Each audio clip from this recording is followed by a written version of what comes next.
New York at this point, Mets manager Mickey Callaway said before Tuesday's 6-1 loss to the Reds how Jason Vargas fares in the waning months of a lost season matters little.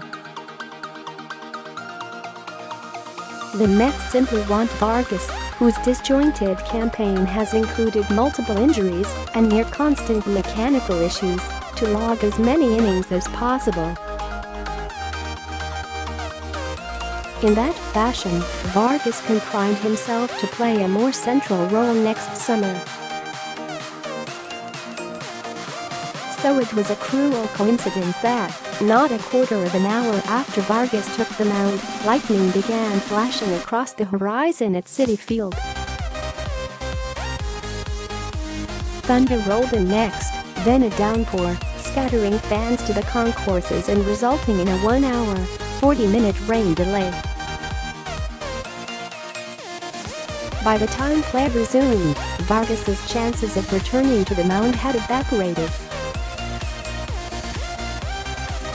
View full game coverage instead. Sewald entered, allowing 2 inherited runs to put the finishing touches on Vargas's line, 1/3 of an inning, 3 hits, 3 runs and a strikeout. Instead of innings, Vargas came away with only angst. Video, CIN @ Nimmo robs Peraza of a hit in the second. It's just been fairly broken up, Vargas said of his season. Things definitely haven't gone my way, or our way as a team, very often. Tonight, it was just the weather. That's just another layer on it. Less than halfway through a 2-year, $16 million contract, Vargas has produced an 8.75 ERA over 47 1/3 innings and, by any WAR calculation, has performed well below replacement level. Contractually committed to him through at least next season, the Mets have not decided if Vargas will start or relieve in 2019, though Callaway has his opinions. "I think we're the best team we can possibly be with Vargas pitching, being the guy he was last year," Callaway said, referring to Vargas's All-Star campaign with the Royals and in our rotation, and allowing some other guys to kind of fall where they need to fall. That means giving Vargas chances now to straighten himself out, even if they come at the expense of Corey Oswalt, Seth Lugo or other young pitchers. The Mets still believe in Vargas at least partially because they have no choice. Matz, forearm, will not come off DL. When eligible, you can't ever predict how a guy's going to come in the next year based on what he did the year before, Callaway said. "We've seen guys win Cy Youngs, then go out and lose 19 games. So it's never really a good indicator on how they're going to be the next year or perform the next year. But we would like him to have some success at the end of the season. Moments that MATTEREDRain, rain go away." Despite thunderstorms in the forecast, Vargas took the mound as scheduled for the game's first pitch at 7:11 p.m. Eastern Time.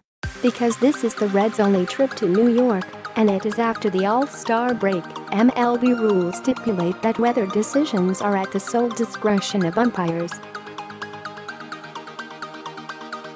Vargas allowed hits to 3 of the first 4 batters he faced, the last of whom, Eugenio Suarez, one hopped the center field fence. Video, CIN @ rain forces a delay in the first inning when the umpiring crew did not initially rule Suarez's ball a ground rule double. The Mets challenged, prompting the crew to consult replay as rain began soaking them.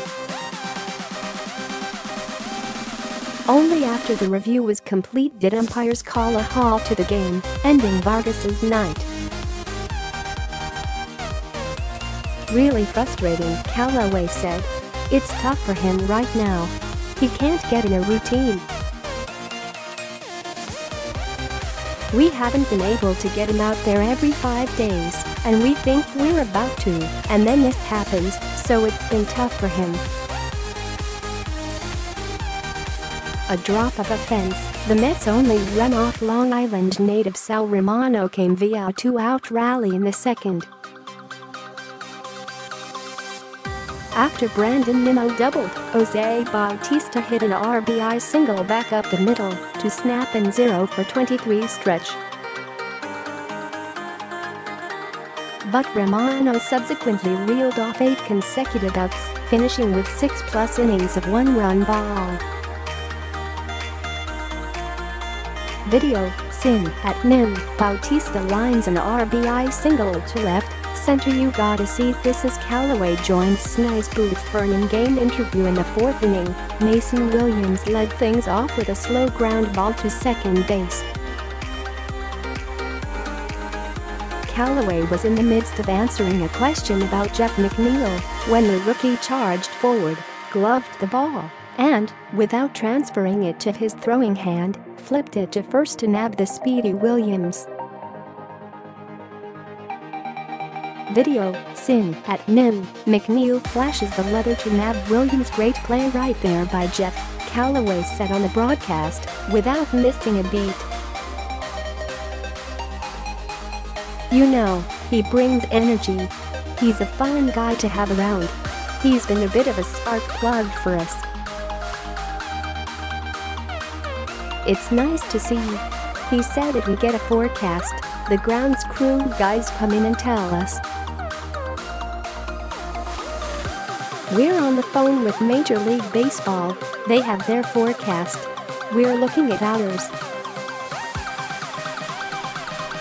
It was basically given to me that it was going to maybe hit us, maybe not hit us.